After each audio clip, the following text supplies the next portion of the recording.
I achieved what I considered to be some very big goals.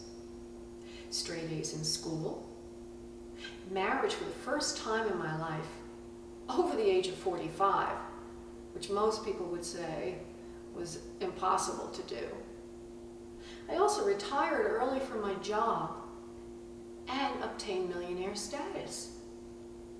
But little did I know all the prices I paid to obtain these goals. I'll call them the 5 M's for the sake of clarity.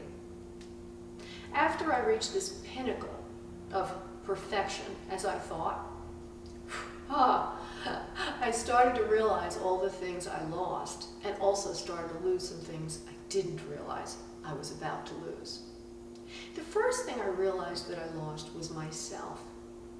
For as you can imagine, making money sometimes can be quite time-consuming, and the way that it happened for me was a 60 to 80-hour-a-week job doing something I really didn't like very much, nor was particularly oriented to do. So, with the remaining time left over, I was resting, had little time for fun, little time for play, little time for my personal interests or relationships. So I sacrificed myself.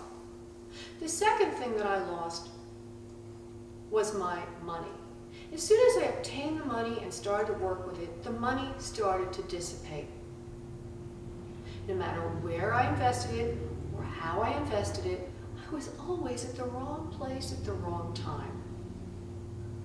The third thing that I lost was my marriage.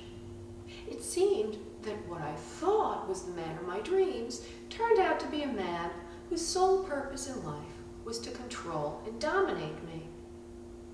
Now, I'm not going to make any excuses for that, but I am going to point out that the law of attraction was working there.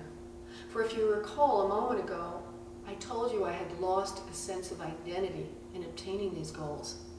And interestingly enough, I attracted a person into my life who reflected that by attempting to repeat and repeat that over and over again by controlling and dominating me.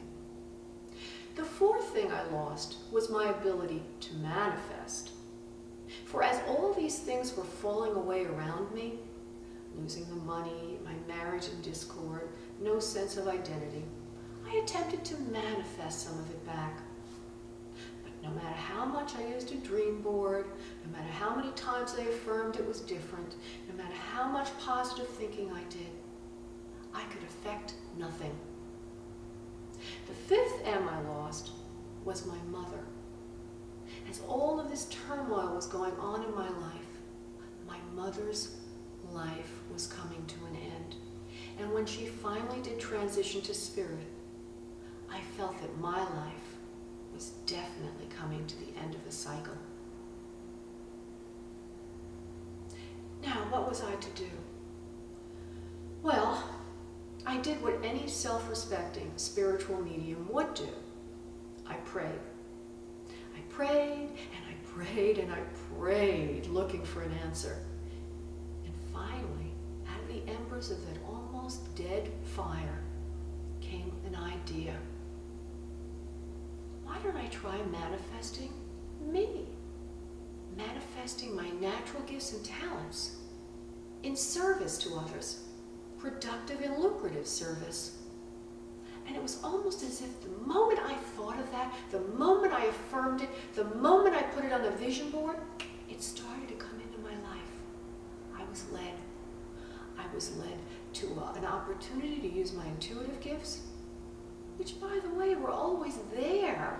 I'd begun channeling over 25 years ago without even studying it. My mother was a medium.